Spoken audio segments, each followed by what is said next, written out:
اعوذ باللہ من الشیطان الرجیم بسم اللہ الرحمن الرحیم والعادیات ضبحا فالموریات قدحا فالمغیرات صبحا صدق اللہ العظیم۔ درود پاک پڑھ لیجیے۔ اللہم صلی علی محمد وعلی آل محمد کما صلیت علی ابراہیم وعلی آل ابراہیم انک حمید مجید۔ اللہم بارک علی محمد وعلی آل محمد کما بارکت علی ابراہیم وعلی آل ابراہیم انک حمید مجید۔ سورۃ العادیات 11 آیتوں پر مشتمل آخری سپارے کی آخری صورتوں میں سے ایک مختصر صورت ہے۔ اللہ رب العزت نے مکی صورتوں کے اسلوب کے مطابق سورت کی ابتدا قسم ارشاد فرما کر سورت کی ابتدا فرمائی ہے، اور اللہ تعالیٰ کی طرف سے مختلف چیزوں کی قسم ارشاد فرمائے جانے کی حکمتیں اور توجیحات کئی بار ذکر ہو چکی ہیں۔ مختصر یہ ہے کہ اللہ رب العزت جب کسی چیز کی، یا آسمان کی یا زمین کی یا فرشتوں کی یا ہواؤں کی یا اپنے انبیاء کرام کی یا کتابوں کی قسم ارشاد فرمائے تو اس کا ہرگز یہ مطلب نہیں ہے کہ اللہ رب العزت کو اپنی بات کی یقین دہانی کے لیے اپنے حکم اور اپنے فرمان کی یقین دہانی کے لیے قسم ارشاد فرمانے کی ضرورت پیش آتی ہے۔ ہرگز ایسا نہیں، چونکہ سب سے بڑھ کر دلیل تو خود اللہ پاک کی ذات ہے۔ خود اللہ تعالیٰ کی ذات سب سے بڑا یقین ہے اور سب سے بڑی حقیقت ہے۔ سو وہ جو سب سے بڑی حقیقت ہے، اللہ تعالیٰ کو اس حقیقت کی یقین دہانی کے لیے کسی اور حقیقت کے ذکر کرنے کی کیا ضرورت؟ بلکہ مقصد یہ ہوتا ہے کہ جو کچھ ارشاد فرمایا جا رہا ہے، جس بات پر قسم ارشاد فرمائی جا رہی ہے، اس پر تاکید مقصود ہوتی ہے، یعنی توجہ سے سنو، اللہ کا ہر حکم توجہ سے سنو، اور یہ حکم جو قسم ارشاد فرما کر فرمایا جا رہا ہے اس کو ذرا غور سے سنو۔ تو بات کو مؤخد کرنے کے لیے اور حکم کو مؤکد کرنے کے لیے اللہ تعالیٰ قسم ارشاد فرماتا ہے، چونکہ اہل عرب کا طریقہ یہی تھا کہ وہ کسی بات کو مؤکد کرنے کے لیے قسم کھایا کرتے تھے۔ تو قرآن شریف چونکہ عرب کے لب و لہجے کے مطابق اور ان کے سماج کے مطابق نازل ہوا، یعنی بول چال کا جو سماج تھا، تو قرآنی آیات میں بھی بقسم اللہ تعالیٰ نے احکامات ارشاد فرمائے۔ دوسری وجہ جو بنیادی ہے وہ یہ ہے کہ در حقیقت جن چیزوں کی قسم ارشاد فرمائی جاتی ہے ان کی طرف توجہ دلانا مقصود ہے۔ آسمان کی قسم ہے تو آسمان پر غور کرو کہ اللہ تعالیٰ نے کس طرح وسیع و عریض اس کو بنایا ہے۔ زمین کی قسم ارشاد فرمائی گئی تو دراصل زمین کی حقیقت اور زمین کی تخلیق کی طرف توجہ دلا کر اپنی قدرت کی عظمت کا اظہار مقصود ہوتا ہے۔ تو یہ دو باتیں ذہن میں رکھتے ہوئے سورہ عادیات کی تفسیر آپ سے مات کیجیے۔ یہاں اللہ رب العزت نے اسلام کی شان و شوکت کے اظہار کے لیے جہاد اور جہاد سے متعلقہ مختلف چیزوں کی قسمیں ارشاد فرمائی ہیں۔ آپ کے علم ہے کہ نبی اکرم سرور دو عالم رحمت عالم صلی اللہ علیہ وسلم کے ظاہری دور میں جہاد کے لیے اسلام کو کافروں پر غلبہ دینے کے لیے، اسلام کی فتح و نصرت کے لیے جہاد میں بکثرت گھوڑے اور تیر وغیرہ استعمال ہوتے تھے، تلواریں استعمال ہوتی تھیں۔ سو ان کی اہمیت احادیث میں بھی بیان ہوئی ہے۔ وجہ یہ ہے کہ اللہ رب العزت کے نام کی بلندی کے لیے، اعلاء کلمات اللہ کے لیے جو چیزیں وسیلہ اور ذریعہ بنے وہ بھی اللہ تعالیٰ کے ہاں برگزیدہ ہیں۔ اللہ تعالیٰ کے ہاں اعلاء کلمات اللہ تعالیٰ کے کلمہ حق کی بلندی کے لیے، دین اسلام کے غلبے کے لیے، دین اسلام کی شان و شوکت کے لیے اور متعلقہ امور جہاد میں جو چیزیں استعمال ہوتی ہیں وہ سب اللہ تعالیٰ کے ہاں برگزیدہ ہیں، اس لیے کہ اسلام برگزیدہ ہے۔ یہی وجہ ہے کہ آپ صلی اللہ تعالی علیہ وسلم نے جتنے بھی جاندار ہیں جن میں کوئی وحشیت نہیں پائی جاتی سب کو حلال قرار دیا ہے۔ تو گھوڑے کے اندر گھوڑا جو اس وقت جہاد میں بنیادی طور پر استعمال کیا جاتا تھا، اس میں بظاہر کوئی وحشیانہ چیز نہیں ہے۔ یہ دیگر مختلف حلال جانوروں کی طرح اس کی طبیعت کے اندر سارے جو اس کا طور طریقہ ہے وہ سارا پالتو جانوروں والا ہے، لیکن اسے عزت اور کرامت کی وجہ سے اس کا کھانا حلال نہیں قرار دیا گیا۔ یعنی ہم بکری اور دیگر مویشی جانور ان کو ذبح کر سکتے ہیں، ان کا گوشت کھا سکتے ہیں، وہ ہمارے لیے حلال ہے، مگر گھوڑے کی حرمت وہ خدا نخواستہ سے اس کی وحشیانہ طبیعت کی وجہ سے نہیں ہے، بلکہ اس کی عزت و کرامت کی وجہ سے ہے۔ چونکہ جہاد میں استعمال ہوتا ہے، اسلام کی سربلندی کے لیے بنیادی طور پر استعمال ہوتا رہا، تو اس کی عزت و تکریم کی وجہ سے اس کا گوشت اہل اسلام کے لیے حلال قرار نہیں دیا گیا۔ آپ سمجھ رہے ہیں بات کو؟ اس کی وجہ یہ ہے کہ گھوڑا جہاد میں استعمال ہوتا ہے۔ تو اسلام کی سربلندی کے لیے جو چیزیں استعمال ہوتی ہیں وہ اللہ کے ہاں برگزیدہ ہیں۔ سورہ عادیات کی ابتدائی آیات میں اللہ رب العزت نے جہاد میں استعمال ہونے والے گھوڑوں اور اس کی مختلف صفات کی قسمیں ارشاد فرمائی ہیں۔ بہت سے لوگوں کے لیے یہ بات براہ راست عجیب و غریب سی ہو جاتی، اس لیے تمہیداً اور تفصیلاً ذکر کیا گیا کہ اللہ رب العزت کے کلام میں گھوڑوں کی قسمیں کیوں ارشاد فرمائی گئی ہیں؟ گھوڑے میں ایسی کون سی خاص بات ہے؟ اللہ تعالیٰ کی دیگر مخلوق بھی تو ہے، مگر گھوڑے کی قسم کھانے ہی کی کیا ضرورت تھی؟ پھر گھوڑے کے دوڑنے کی قسم، اور گھوڑا جب تیز دوڑ رہا ہو تو اس کے سینے سے جو آواز نکلتی ہے اس کی قسم، اس کے اچانک حملہ کرنے کی قسم، اور جو گرد اور غبار اڑتی ہے اس صفت کا ذکر کر کے قسم ارشاد فرمانا، اس کی وجہ یہ ہے کہ اسلام کی سربلندی اللہ تعالیٰ کے ہاں معزز ہے، سو جو اس میں واسطہ ذریعہ اور سامان استعمال ہوتا ہے وہ بھی اللہ کے ہاں برگزیدہ ہے۔ اللہ تعالیٰ کا ارشاد ہے، بسم اللہ الرحمن الرحیم، اللہ کے مبارک نام کے ساتھ شروع جو بہت ہی مہربان اور ہمیشہ رحم فرمانے والا ہے۔ والعادیات ضبحا، قسم ہے تیز دوڑنے والوں کی۔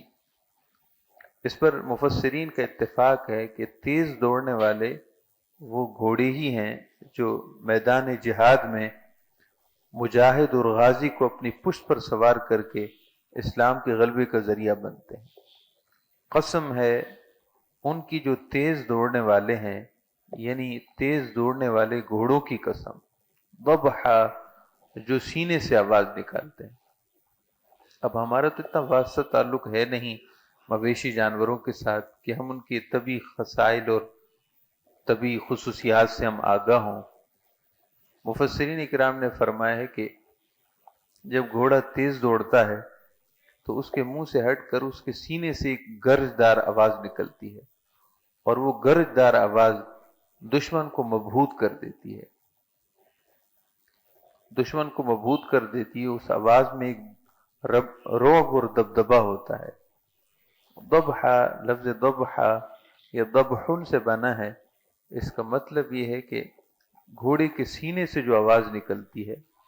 اللہ تعالیٰ نے ارشاد فرمایا کہ قسم ہے جہاد میں استعمال ہونے والے ان گھوڑوں کی کہ جو تیز دوڑنے والے ہیں، ضبحا جبکہ ان کے سینے سے آواز نکلتی ہے، جو دشمن کو، کافر کو مبہوت اور مرعوب کر دیتی ہے۔ فالموریات قدحا، اور قسم ہے ان گھوڑوں کی کہ جن کے سم جب پتھروں سے ٹکراتے ہیں تو اس سے آگ پیدا ہوتی ہے۔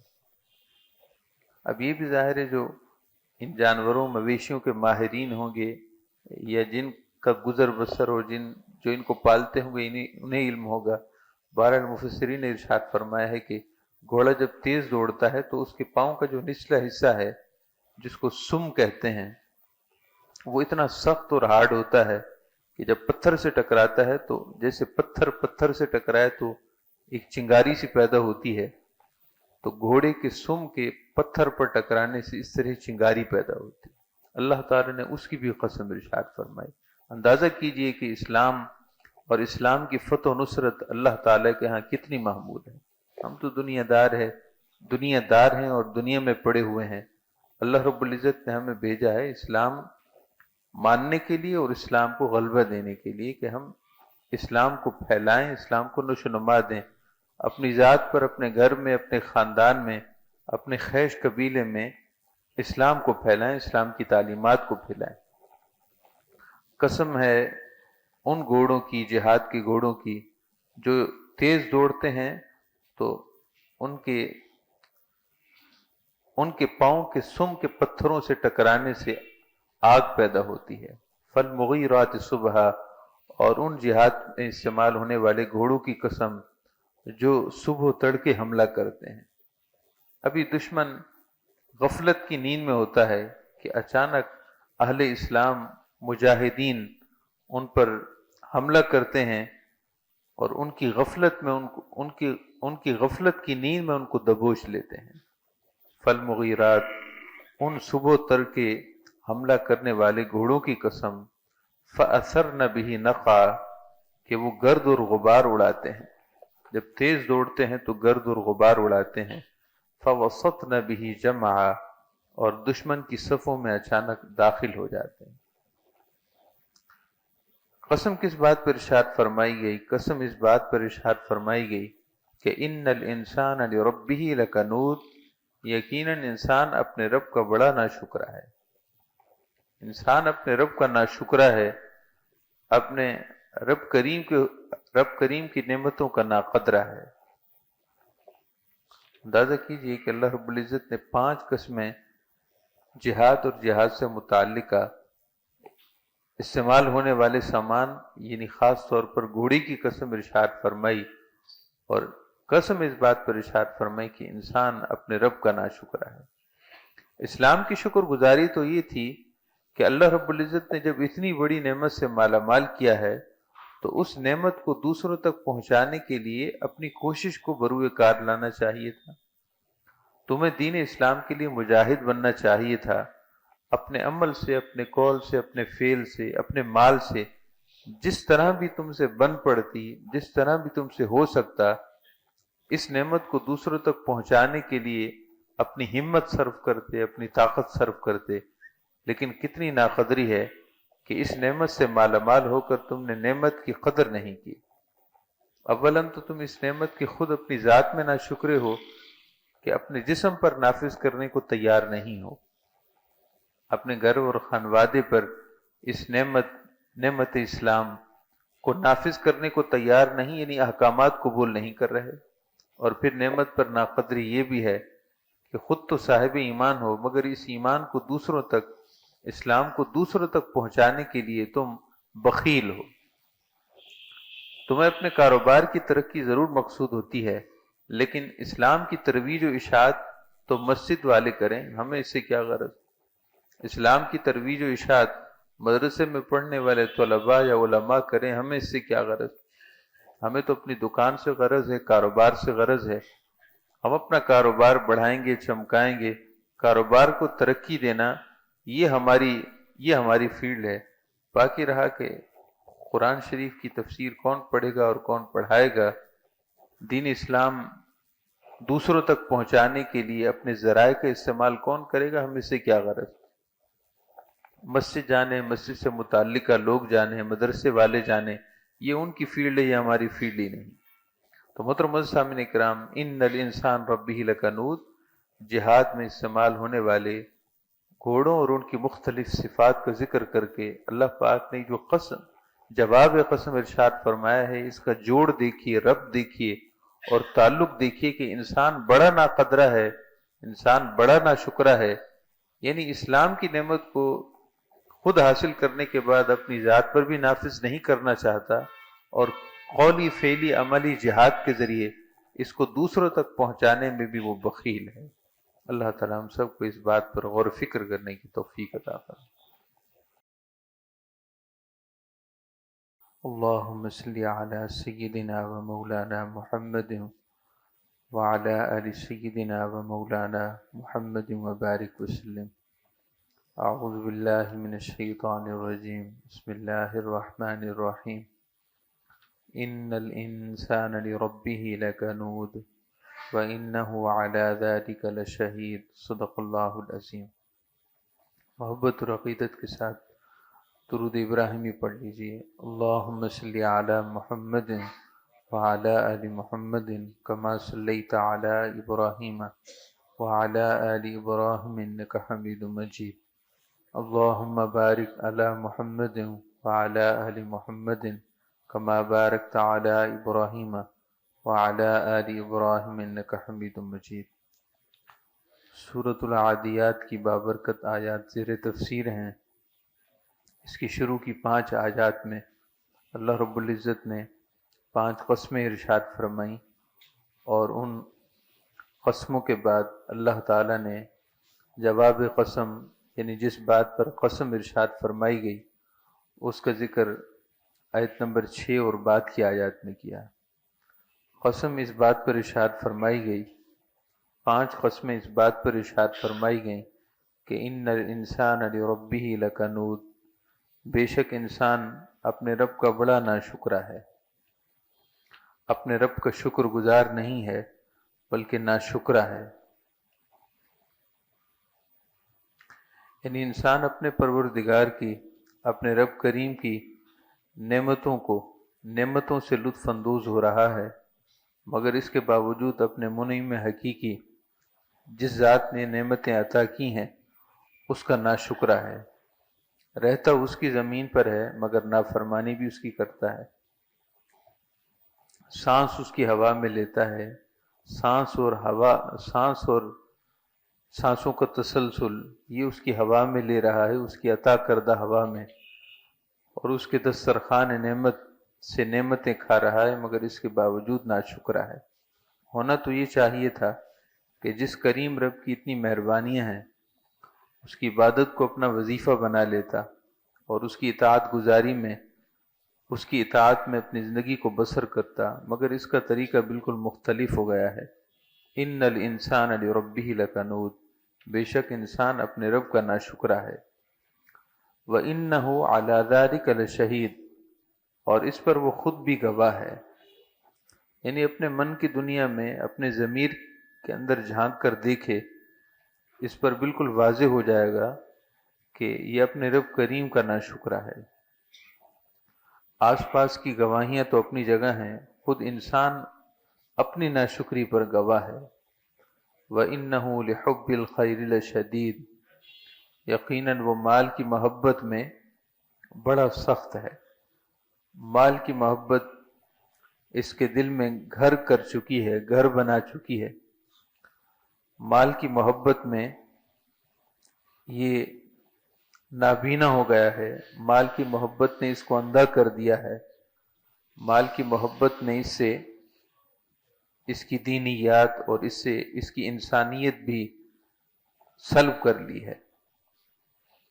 افلا یعلم اذا بعثر ما فی القبور، اللہ پاک نے ارشاد فرمائے کہ کیا وہ اس وقت کو نہیں جانتا، یعنی اس وقت کو یاد نہیں کرتا، اذا بعثر ما فی القبور، کہ جس وقت قبروں سے وہ سب کچھ نکالا جائے گا جو قبروں میں دفن ہوا. یعنی جب قبریں پھٹ پڑیں گی اور زمین اپنے اندر کی چیزوں کو باہر نکال پھینکے گی، اور وہ انسان جو سالہ سال اور صدیوں سے زمین کی گود میں دفن تھے اور ان کا گوشت پوست گل سڑ چکا تھا، ہڈیاں ریزہ ریزہ ہو چکی تھیں، جس دن ان ساری چیزوں کو دوبارہ زندہ کیا جائے گا اور قبروں سے انسانوں کو دوبارہ نکالا جائے گا، کیا یہ وہ وقت بھول گیا ہے؟ افلا یعلم، کیا وہ وقت اس کو یاد نہیں ہے، اس وقت کے بارے میں اس کا یقین نہیں رہا؟ اذا بعثر ما فی القبور، جب نکال لیا جائے گا ان ساری چیزوں کو جو قبروں میں ہے. قبور سے مراد صرف انسان ہی نہیں ہے بلکہ زمین میں جو کچھ ہے، جیسا کہ اس سے پہلے والی سورہ زلزال میں اللہ تعالیٰ کا ارشاد ہے کہ اذا زلزلت الارض زلزالها، جب زمین تھر تھرائے گی اور خوب تھر تھرائے گی، یعنی کانپے گی۔ تو اس وقت زمین اپنے اندر کی چیزوں کو باہر نکال پھینکے گی، اس میں انسان بھی ہوں گے اور باقی سب کچھ بھی ہوگا۔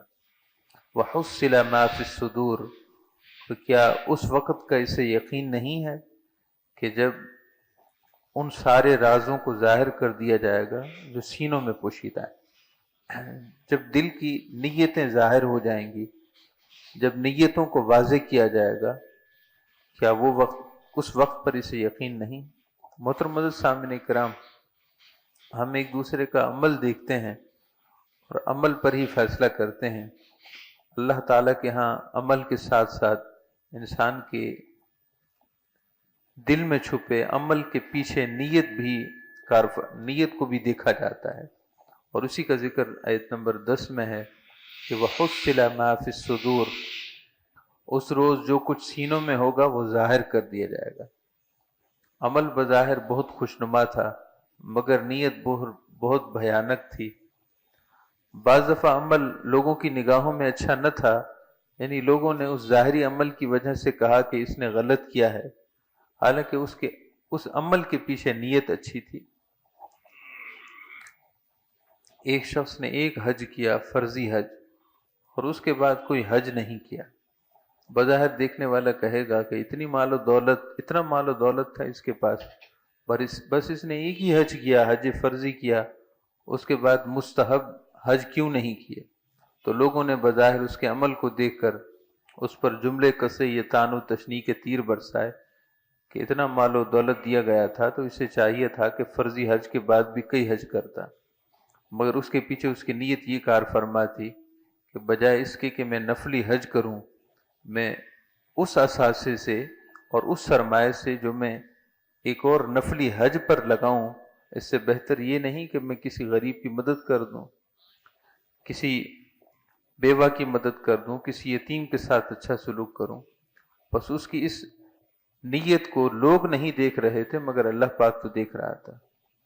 یہ صرف ایک مثال سمجھانے کے لیے ہے، اس کا یہ ہرگز مطلب نہیں ہے کہ حج کے بعد دوسرا حج کرنا خدا نخواستہ اچھا نہیں ہے، بلکہ مستحب ہے، مگر بات ہو رہی ہے کہ ہم لوگ صرف عمل کو دیکھ کر فیصلہ کرتے ہیں، اللہ پاک کے ہاں عمل کے ساتھ ساتھ نیت بھی دیکھی جاتی ہے، اور اس نیت کا کھرا اور کھوٹا ہونا یہ قیامت کے دن ظاہر ہوگا۔ حدیث پاک میں ہے بروز محشر اللہ کی بارگاہ میں ایک بندہ پیش ہوگا اور فرشتے اس کے نیک اعمال کو لے کر حاضر ہوں گے۔ وہ فرشتے جو نام عمل لکھنے والے ہیں اس کی کتاب زندگی اللہ کی بارگاہ میں پیش کریں گے، اور وہ سارے نیک اعمال سے پر ہوگی۔ اللہ پاک ارشاد فرمائے گا کہ اے میرے فرشتو، یقیناً تم وہی میری بارگاہ میں لائے ہو جس کے تم ذمہ دار تھے، تمہیں اس کے ظاہری عمل کا نگہبان بنایا گیا تھا کہ یہ کیا کرتا ہے، تم وہ سب کچھ لکھتے رہے اور وہ سب کچھ تم نے میری بارگاہ میں پیش کیا ہے، مگر میں اس کے ان نیک اعمال کے پیچھے چھپے اس کی نیتوں کو بھی جانتا ہوں۔ سو اس بندے کے بارے میں اس کی ساری نیتیں کھوٹی ہوں گی، عمل جو بظاہر اچھے تھے اور فرشتوں نے لکھے تھے اس کے پیچھے اس کی نیت میں کھوٹ تھا، مثلا دکھلاوا تھا یا ریا تھا یا اور دنیا کا کوئی مطلب اور غرض تھی۔ اللہ پاک ارشاد فرمائے گا کہ اس کے ان سارے اعمال کو میں غبار بنا کر بے حیثیت کر رہا ہوں، غبار بنا کر اڑا دیا جائے، بے حیثیت کر دیا جائے، اس کے عمل کی ہمارے بارگاہ میں اس لیے کوئی حیثیت نہیں کہ اس کی نیت صحیح نہیں تھی۔ تو اللہ تعالیٰ نے سورہ عادیات میں کیا خوب ارشاد فرمایا کہ وَحُصِّلَ مَا فِي الصُّدُورِ، انسان اپنے رب کا ناشکرہ اس لیے ہو گیا ہے کہ وہ یہ سمجھ رہا ہے کہ اس کے دل کی بات کسی کو بھی معلوم نہیں۔ کیوں کسی کو معلوم نہیں؟ جو دل کو بنانے والا ہے وہ دل کے احوال سے بھی باخبر ہے۔ جس نے انسان کو تخلیق کیا ہے وہ انسان کے ظاہری خد و خال کو بھی جانتا ہے، اور اس کی نیت کی صورت میں چھپے اس کے باطنی احوال کو بھی جانتا ہے۔ وہ سب کچھ واضح کر دے گا اور ظاہر کر دے گا قیامت کے دن۔ ان ربہم بہم یومئذ لخبیر، یقیناً ان کا رب ان سے اس روز بھی خوب باخبر ہوگا۔ آج بھی وہ خوب باخبر ہے، اور اس دن بھی اللہ تعالیٰ اپنے بندوں کے احوال سے خوب باخبر ہوگا۔ سورت کو خلاصہ سے مات فرما لیجئے، اللہ پاک نے متعدد قسمیں ارشاد فرما کر اس حقیقت کو کھول دیا ہے کہ انسان دراصل اپنے رب کا ناشکرہ ہے، اور اس کی ناشکری اس وجہ سے ہے کہ مال کی محبت اس کے دل میں گر کر چکی ہے۔ مال کی محبت نے اسے اندھا بہرا اور گونگا کر دیا ہے، نہ یہ حق بات بول سکتا ہے، نہ حق بات سننے کی اس میں سکت ہے، نہ حق سوچنے کی اس میں قوت اور صلاحیت ہے۔ یہ اپنی ان ساری صلاحیتوں کو ختم کر چکا ہے مال کی محبت میں۔ دنیا کے حرص و ہوس، طمع اور لالچ نے اس کو اس طرح کر دیا ہے۔ زیادہ سے زیادہ مال جمع کرنے کی ہوس میں یہ دیوانوں اور پاگلوں کی طرح شب و روز صرف کر رہا ہے۔ اسے اندازہ بھی نہیں کہ اس کی زندگی ایک مخصوص دورانیے پر مشتمل ہے، مخصوص سالوں اور مخصوص دنوں اور مخصوص مہینوں پر مشتمل ہے۔ یہ آخرت کو داؤ پر لگا رہا ہے اور دنیا کا کھوٹا سودا خرید رہا ہے۔ دنیا کا کھوٹا سودا خرید رہا ہے، اور آخرت کے قیمتی سودوں کو اس نے داؤ پر لگا دیا ہے۔ اس کی عقل و فہم پر جتنا افسوس کیا جائے اتنا ہی کم ہے۔ اسے اتنی بھی خبر نہیں کہ اس کا خالق اس کے ظاہر کے ساتھ ساتھ اس کے باطن کو بھی جانتا ہے۔ اس کے سینے کے راز بھی اس پر عیاں اور ظاہر ہیں، اور قیامت کے دن رب کائنات کے حضور یہ اپنے ظاہر اور باطن کے ساتھ پیش ہونے والا ہے، جو اس کے جملہ حالات سے پوری طرح باخبر ہے۔ غالباً سیدنا ابراہیم بن ادھم ہیں یا کوئی اور بزرگ ہیں، وہ ارشاد فرماتے ہیں کہ کوئی رات کا وقت تھا، میں قرآن شریف کی تلاوت کر رہا تھا۔ رات کے وقت میں اپنے حجرے میں قرآن شریف کی تلاوت کر رہا تھا، اور میرے حجرے کا دروازہ کھلا ہوا تھا۔ ظاہر ہے سب لوگ سو رہے تھے، میں تلاوت میں مصروف تھا۔ تلاوت کے دوران میں نے دیکھا کہ میرے گھر کے سامنے گلی سے، میرے حجرے کے سامنے سے کوئی شخص گزرنے لگا۔ تو تلاوت تو میں پہلے ہی کر رہا تھا، غالباً سورۃ طٰہٰ کی آپ تلاوت فرما رہے تھے۔ تو سورۃ طٰہٰ کی تلاوت فرما رہے تھے، جیسے وہ سامنے سے گزرا تو تلاوت کی جو آواز تھی وہ اس نے بھی سن لی، اور اس کے بعد وہ چلا گیا اور آپ تلاوت کرتے رہے۔ آپ فرماتے ہیں کہ مجھے پھر تلاوت کے بعد تھوڑی اونگ آ گئی، نیند آ گئی۔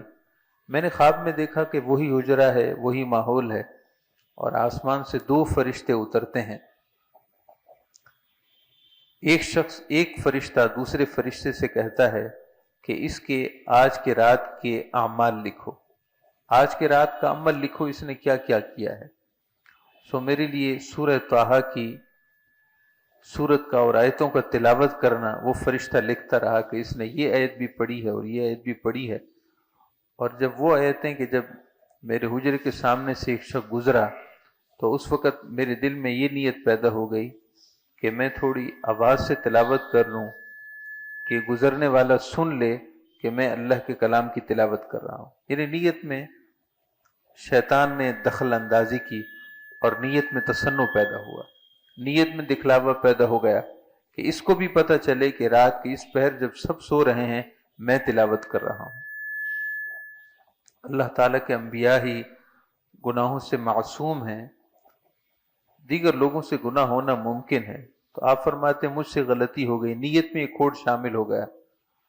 تو فرشتے نے جب سورہ طٰہٰ کی آیتوں کی تلاوت میری نامہ عمل میں لکھی جو میں خواب دیکھ رہا تھا، تو اس نے باقی کے بارے میں لکھا کہ اس نے اللہ کے لیے تلاوت کی، اور جو میں نے ریا اور تصنع کی نیت سے پڑھا تھا اس میں ساتھ میں یہ لکھا کہ اس نے فلاں انسان کے لیے پڑھی ہے، اللہ کے لیے نہیں پڑھی۔ محترم سامعین کرام، ایک چھوٹی سی مثال ہے، ہم کیا کچھ کر رہے ہیں اور کس کے لیے کر رہے ہیں آج ظاہر نہیں ہوتا، لیکن قیامت کے دن تو سب کھلنے والا ہے۔ اللہ تعالیٰ ہم سب کو اخلاص کی نعمت نصیب فرمائے۔ الحمدللہ رب العالمین، اللہم صلی علی محمد وعلی آل محمد وبارک وسلم۔ ربنا آتنا فی الدنیا حسنہ وفی الآخرۃ حسنۃ وقنا عذاب النار۔ اللہم رب اغفر وارحم انت خیر الراحمین، وصلی اللہ تعالی علی حبیبہ محمد وعلى آله وصحبه أجمعين برحمتك يا أرحم الراحمين.